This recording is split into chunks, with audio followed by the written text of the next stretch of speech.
याद कीजिए बचपन के वो दिन जब आप सिर्फ रसगुल्ले की खातिर अपने परिवार के सदस्यों से रुसवाई कर लिया करते थे। जब तक आपकी प्लेट में दो चार रसगुल्ले न शामिल हो आपको खाना अच्छा ही नहीं लगता था। सच पूछिए तो रसगुल्ला है ही अपने आप में एक लाजवाब मिठाई। भले ही आपने कितनी ही और मिठाइयाँ खाई हो, पर रसगुल्ले की मिठास ही ऐसी है कि इसमें इंसान खुद ब खुद घुल जाता है। चाहे रूठों को मनाना हो या फिर किसी त्योहार का जश्न, इस एक मिठाई का इस्तेमाल हर जगह देखने को मिलता है। ऐसे में सबसे बड़ा सवाल ये है कि आखिर ये मीठी चीज़ आई कहाँ से? भारत में इस मिठाई का उदय कब और कैसे हुआ? आइए ऐसे ही कुछ सवालों के जवाब इस वीडियो में जानने की कोशिश करते हैं। रसगुल्ले के इतिहास को लेकर कई तरह की भ्रांतियां हैं।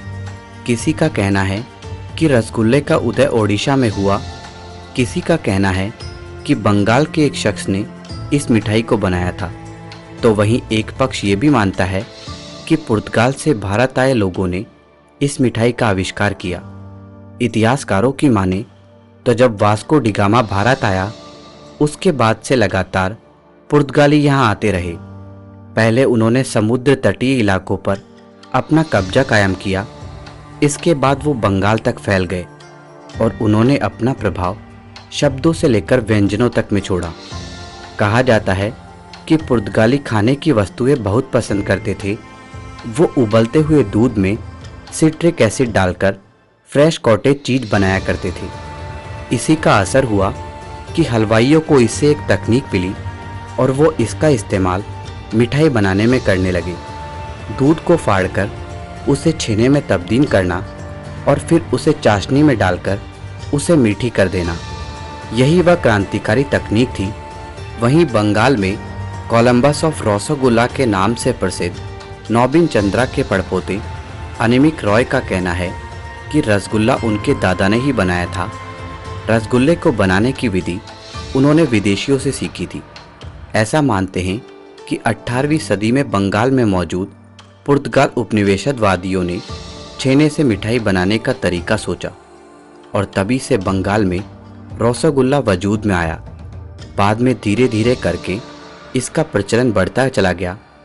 अगर इतिहास के पन्नों को पलटकर देखें तो ऐसा मालूम होता है कि रसगुल्ला आज से 7000 साल पहले वजूद में आया, जब भगवान जगन्नाथ ने लक्ष्मी देवी को मनाने के लिए इस मिठाई को उनके सामने पेश किया।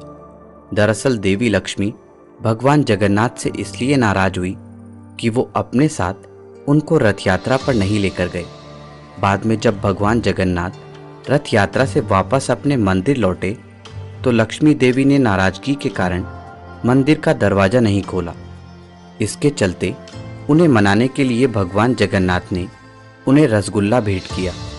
तभी से ये परंपरा चली आ रही है। वहीं कुछ लोग मानते हैं कि ओडिशा के जगन्नाथ मंदिर के पंडित ने देखा कि गांव में दूध की बर्बादी हो रही है, तो उसके मन में ये विचार आया कि क्यों न लोगों को छेना बनाना सिखाया जाए ताकि इसकी बर्बादी पर लगाम लग सके। इसी के तहत उन्होंने यहाँ के लोगों को छेना निकालना सिखाया और फिर बाद में रसगुल्ला बनाना सिखाया।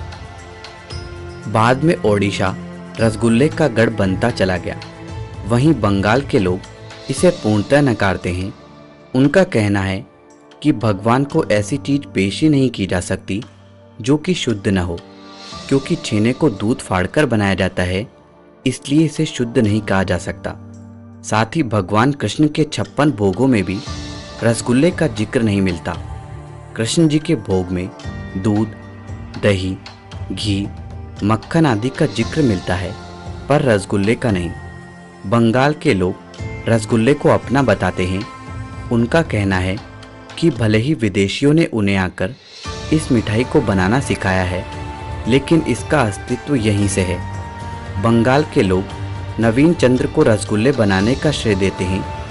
एक कहानी जो बहुत दिलचस्प है वो ये है कि प्रसिद्ध लेखक रविंद्रनाथ टैगोर को रसगुल्ला बेहद पसंद था। वह जब भी बाग बाजार के डॉक्टर पशुपति भट्टाचार्य से मुलाकात के लिए जाते तो डॉक्टर उनके लिए रसगुल्ला लेकर आते।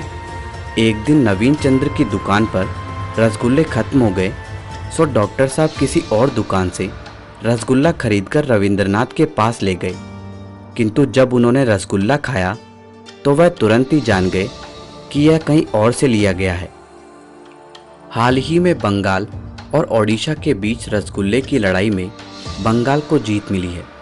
रसगुल्ले को बंगाल की डिश माना गया है। बंगाल की सीएम ममता बनर्जी ने इसे लेकर खुशी भी जाहिर की थी। उन्होंने इसे बंगाल के लिए मीठी खुशखबरी बताया था। एक दिलचस्प कहानी जो रसगुल्ले को लेकर काफ़ी चर्चा में रही है वह यह है कि भगवान दास बागला नाम का एक व्यापारी जो कलकत्ता का रहने वाला था, उसने इस मिठाई को साथ लेकर पूरे भारत की सैर की और इसके बाद हर जगह इसका स्वरूप बदलता चला गया।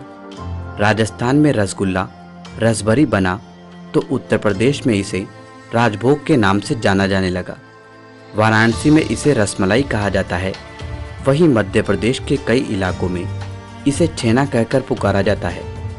खैर, इसे लेकर भले ही कितनी ही लड़ाइयाँ क्यों न रही हो, पर इसकी मिठास में आज तक कोई भी कमी नहीं आई है, बल्कि इसकी बिक्री में बढ़ोतरी ही देखने को मिली है।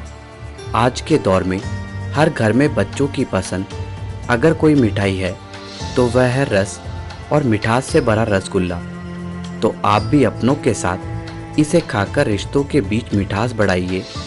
और हाँ, इससे संबंधित अगर कोई रोचक याद हो तो उसे कमेंट बॉक्स में अवश्य शेयर करें। धन्यवाद दोस्तों, इसी तरह के इंटरेस्टिंग और इन्फॉर्मेटिव वीडियो देखने के लिए हमारे YouTube channel the historic Bharat को अभी सब्सक्राइब करें और बेल आइकन का बटन दबा दें, जिससे आपको हमारे लेटेस्ट वीडियो के नोटिफिकेशन सबसे पहले मिल सके। धन्यवाद दोस्तों।